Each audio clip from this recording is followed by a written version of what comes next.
Hello, this is the Integral Dose podcast. My name is Vale. Hi, I'm Sarah, and we have a third host joining us today. Hello, I'm also Sarah. Thank you, Vale and Sarah, for having me in this podcast.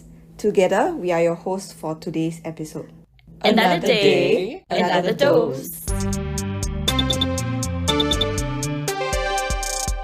This podcast covers all things related to or integral to radiation therapy. So, one of the largest aspects of our work is safety. There is a very great emphasis on safety, radiation safety, and you may be wondering why we chose to start with such an important, heavy topic like safety. So, even though radiation is a powerful tool in our arsenal to fight cancer, like all powerful tools, it must be used with precision and care. So, ensuring patient safety is the foundation of effective treatment, and it protects not only our patients, but also the healthcare workers who deliver the radiation. Yes, I agree with you, Vale. So, safety really is a big topic. So, to help us unpack this critical topic, we have with us today an expert in this field. She is a dedicated member of the Radiation Therapy Safety Committee. So, she comes with a thought-provoking question.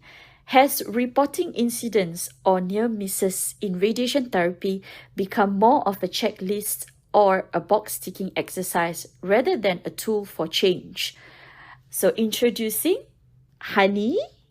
Do you want to introduce yourself? Hi, thank you for having me here. I'm Hani. I worked for 22 years with 15 years experience in safety committee.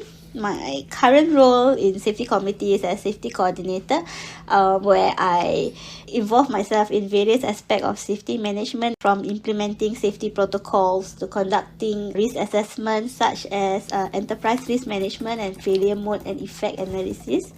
My role also includes overseeing the reporting of and investigation of safety incidents and near misses. And currently, I'm also pursuing a master in patient safety and healthcare quality at Duke NUS. Hello. Hello. Hi, thank you for joining us. This is such a heavy topic in our field, and it's such an immensely important one as well. So, we're glad to have you here to help guide us and talk about this in detail with all your years of experience with us. Yes, I'm interested to know actually. So as a safety committees, as a starter, what do you basically do as a safety coordinator? Okay, so my main role is, of course, when there is incidences and near misses, we will have to be involved in the reporting and analysis and go on site, especially if there's a big incident. We also do root cause analysis. Part of our job is also to ensure the staff patient involved are okay. So we got to make sure patients are taken care of after the event, and also staff are also taken care of after the event. At times, we will need to make sure that staff are put aside and then have a bit of rest and not to continue working, especially if they're affected. So so that is part of our job. We also do involve in proactive aspect of safety, where we also proactively see whether there's any risk, especially before we start a new service. Yeah, so a lot of FMEA being done, risk assessment, checks. Okay, so for us in our department, safety committee also is involved in non-radiation errors also, or events. These include patient fall, extravasation, medication error. So safety committee in our department is actually quite big. It consists of all stakeholders. We have dosimetrists, doctors, physicists, and nurses also. So a big group of multidisciplinary group that works together. I see. Okay, the idea is that we have a lot of perspectives from all fronts so that everyone's views are well represented, yeah? Yes, that's right. All right. So I guess we are focusing more on radiation safety today. So maybe Yes. I'll just give a general idea of like what what are the kinds of safety incidents that we face the most? All right, and Hani, please stop me if I'm wrong, but I would like to think that like actually we don't see a lot of really serious incidents. It's quite a rarity that it happens. I believe it does happen, but it's really not very common. So some of these might include like incorrect dose delivered, you know, like if the patient is treated with an completely incorrect dose of radiation, or if we really so unfortunate that it happens that we manage to irradiate the completely wrong site, wrong treatment region of the patient, or if for whatever reason we are unable to like ascertain, or like we are unable to document properly the dose that has already been delivered, you know, these are serious errors, I guess, or incidences, but I guess they're not super common. So what I'm trying to maybe paint a picture for our audience is what kinds of radiation like related incidents do we encounter a lot, like from your experience so far? Okay, so you are very right. A lot of our events, I wouldn't call them incidents lah. We have very few incidents. We group them all under near misses lah. Near Okay. misses. Okay. Yeah, Okay. because if you go by IAEA definition, or you go Right, by the true definition of incident, it is where patient receive harm. But most of our events, it is not harmful. So even when we do give an incorrect dose or incorrect MU to patient, most of our patients, we are able to correct the errors by the next fraction. Yeah. I see. So we do have what we define as SRE, which is serious reportable event. That is when we have a wrong dose, wrong site, wrong patient. Right. Yeah, so even our wrong dose is we have to give 10% more or less than the prescribed dose. I Yeah, see. even in terms of wrong site, you have to totally miss how many percent of the site.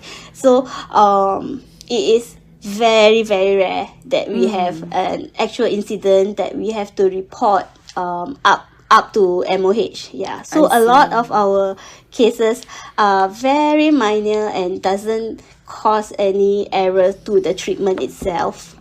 So, okay. but we do still take all these errors seriously. Even if it's a near miss, where something could have gone wrong, it could be an error to treatment, but most of the time we'll catch it in time, before it reach patient. I see. Yeah. These incidences, gradually, if you don't take it seriously, it may lead to a more serious issues, right? Right. Yes, Yeah. yeah. Sometimes it's not only the seriousness of the incident, but it's also the frequency of the error. Even Right. though it is, so it could be a simple documentation error from CT to the treatment room, which can be corrected. But the role of the safety comm is to see does it happen often enough, and then why does it happen? Yeah, why is there no standard in the process of working and things like that? So everyone should have safety at the back of their minds. Whatever primary task they are doing, they should always be doing it to the best of their ability, also with safety in mind. Okay, that being said, I would like to share that the IAEA, or International Atomic Energy Agency, is an intergovernmental organization that the primary aim of the organization is to promote peaceful use of nuclear energy and to inhibit its use for military purposes. But as radiation therapists, as radiation workers, we also fall under their purview. So any of the mishaps, any radiation related events fall under their jurisdiction as well. That's why they are our governing body, international governing body in this sense. So, Hani, I want to ask again, like you mentioned that most of our incidents are near misses. Would you like to share a bit more about this? Like what is the difference between near miss and incidents? Is there a definition for this? Okay, definition of near miss is something that could have gone wrong but didn't, Okay. or an error that did not reach patient. So along the process, somebody would have caught it, and then we would call it good catch. Yeah. So this should be also shared, even though it's a near miss. Every good catch should be shared to everyone, because it's also a recognition that we are doing a good job or good work, and to ensure patient safety. Okay. For incidents is any errors or event that reach patient. It's actually quite interesting. For incident, right, we will consider incident whether or not harm happens. So it will also be incident even if no harm happened to patient, even though the error reached patient, because it can be corrected. Example, if patient is given the wrong dose, but we could have corrected the dose the next day, but we will still consider it as incident. Okay. The other type of incident is where it is harmful to patient lah, where harm reach patient. So no matter whether there's clinical consequences or not, these are the things that we still consider incidents. Okay. So yeah. So the incidents that harm the patient, so that one has to be brought up to the SRE, correct? Okay, so in Singapore especially lah, only when it is 10% more or less than what is being prescribed.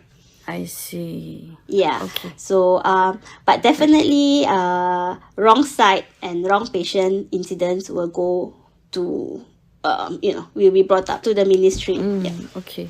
All right. Hani, Yeah. so just circling back to SREs, serious reportable events. In your experience, what are the more common causes of SREs? For example, like negligence, due to burnout, patient overload, or just failure to comply to like standard protocols. What's your take on it? There are multiple reasons whenever an event happen, especially for SRE. So usually the causes are multifactorial causes. So it is never one cause whenever a safety event happen. This is why we call it a Swiss cheese, where there's so many holes and the cheese align and the errors would reach patient. So for one of the event that I can recall, it is when, in radiation therapy, we work with a lot of programs, a lot of system from our patient, data system to our treatment unit or treatment console, and then sometimes during this transfer from planning and all that, there is some loss or incorrect transfer between the different system, and that can cause the incorrect treatment to patient. Also, we work with machine, and then when the quality assurance or quality checks have an error, especially when they were calibrating the machine, that is when a very serious event can happen. So these are the errors that actually cause a lot of harm to patient. Okay, so based on your experience, like you said, there's more to the overseas SREs than the local ones. So what are the overseas SREs that you have already about? Yeah. Oh, so there are two very high profile examples that just jumped into my head. So I just thought of like wanting to bring it up here. All right. So one of the very high profile cases that happened due to a software error in the linear accelerator is the Therac 25 case. Yeah, so it was something like the machine, there was something wrong with the software. So there were some critical design flaws in it, and it led to a few patients receiving like massive overdoses of radiation, and in fact it also resulted in some death. So this was one of the high profile cases that happened around the 1980s. And also around the same time, right, elsewhere in Brazil, someone managed to steal a sample of live source. A live source is something that actively emits radiation. So it is a canister of radioactive material from the linear accelerator head, the component that produces radiation. Yeah, so back then we were still using live sources within the machine that produces radiation. So it was something like a disused bunker, and like someone broke in and unknowingly, not knowing what the material was, just stole the whole thing and like kind of managed to spread it around the city. And like thousands of people were exposed to low levels of radiation, and some were exposed to very serious amounts of radiation because they unknowingly, you know, like brought the powder, brought the product all over in the city bus. So the IAEA actually got involved. This was kind of their very first times they had to enact some very large scale like radioactive tracking, like contact tracing, who came in contact with whom, when exactly, how long did you stay in contact with the source. Yeah, so it was very interesting. Yeah, all this, I just wanted to bring up these two cases that we know they are very, very serious, but they all happened in like the 1980s, so it's not very common, and it's a bit unthinkable that it should happen today. Yeah. Yes, you are right, Phil. I agree with you. So the Terec 25, right, is actually caused by a software related error. So where patient received very harmful dose, and I think a few patients didn't make it. They Yeah, they died. died. I think 4 died and 2 had lifelong injuries. Oh, that's serious. Yeah. Yeah. So I think for this, right, that is why for our work, right, we have a lot of checks and a lot of regulation. So for that case, right, I think the main thing is actually the system gave very vague error messages or the stuff. There were actually no hardware interlocks Correct. or any like supervisory circuits. Yeah, so correct. So that is why it is very important for us to be very careful and do a lot of checks. Yeah, these are really cases that we don't want to be happening. Yeah. But this is a software, you see, it's really beyond our control.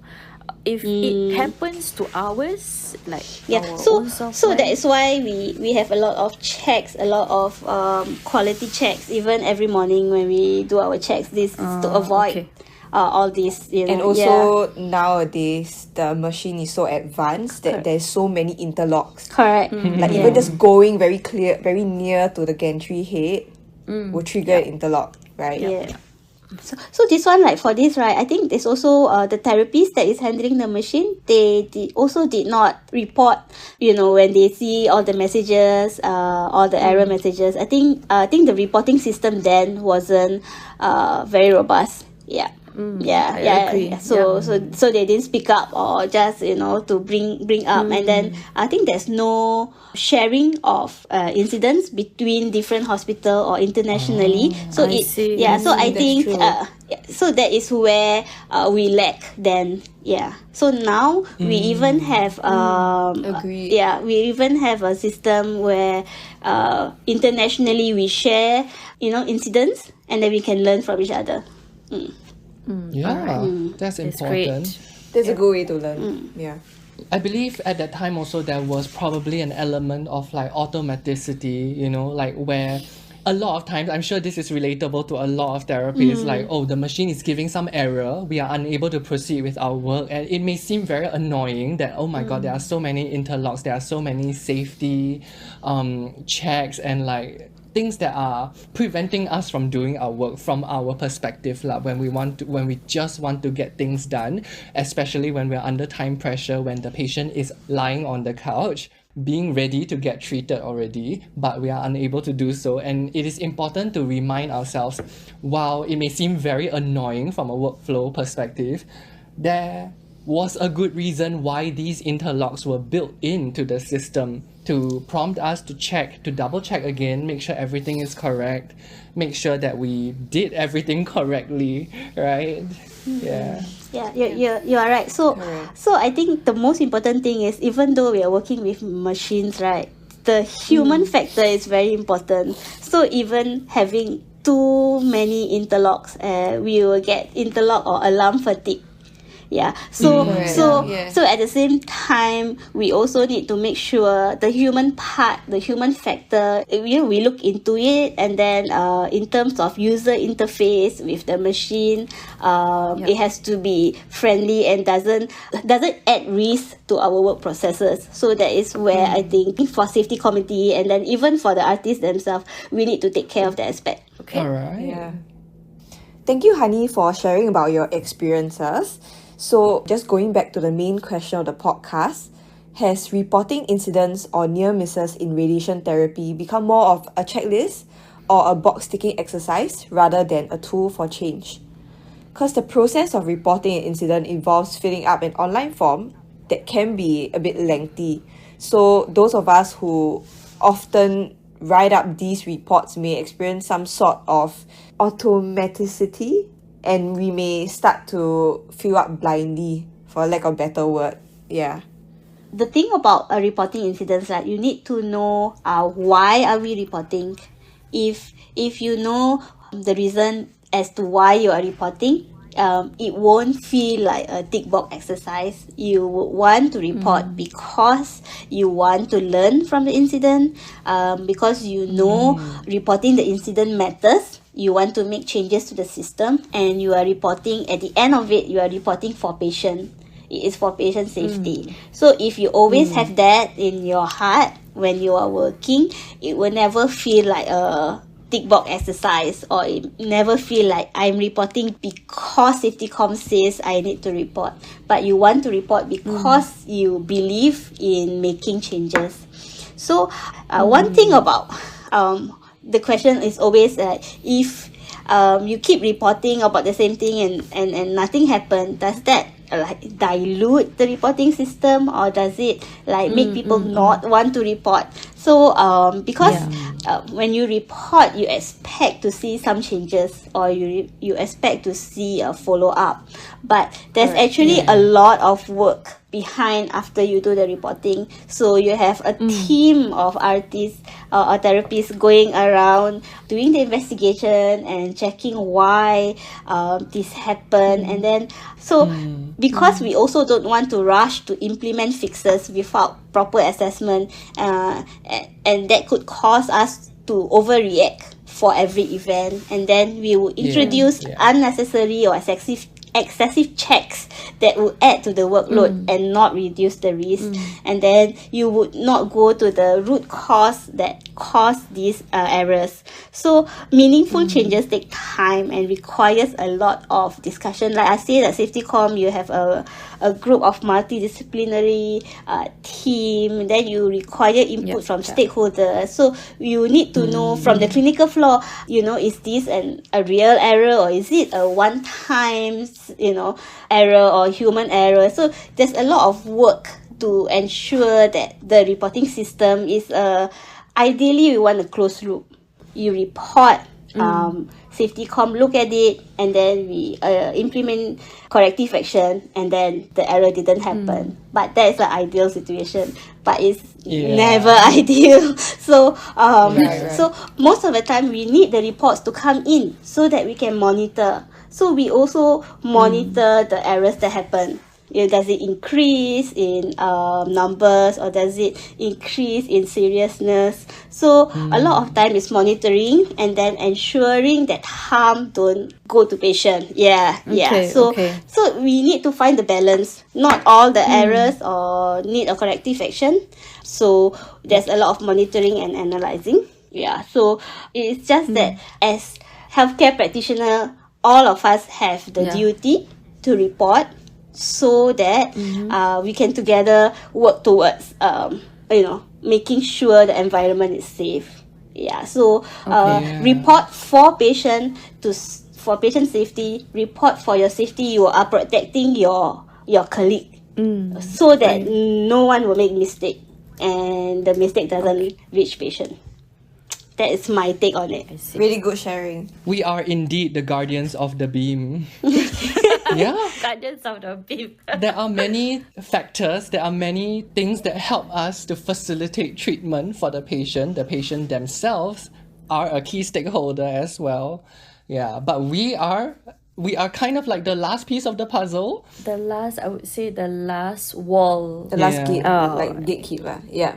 I think for me, I think I want to end today's podcast by saying that we work in a team, and then I feel that we are here to protect each other and also to protect patient. I always believe we are not perfect, but we work in a system. And this system is supposed to catch each other's sleeps. And then we are here to support each other. And at the end, we always need to keep the patient in the center, you know. Yeah, just keep patient in the center, and then we know everything we do is for patient and for patient safety, and everything will be fine if we are here to work together. Right, great. Okay, great. Thank you, Kak Hani. It has been a great session. But I know we have a lot more to talk about. So maybe we can have a part 2 of this episode for our podcast. Yeah, I'm sure safety is going to be a forever recurring topic that will come up occasionally as we go along. It's such a fundamental part of what we do every day. Yeah. Yeah, I'm happy to come back anytime. All right. We look forward to continue this discussion. All right, thanks for listening. Please rate, review, and subscribe. Follow the podcast on iTunes, Spotify, or wherever you get your podcasts. This has been your dose of content for all things related to, integral to, radiation therapy. See you in the next episode.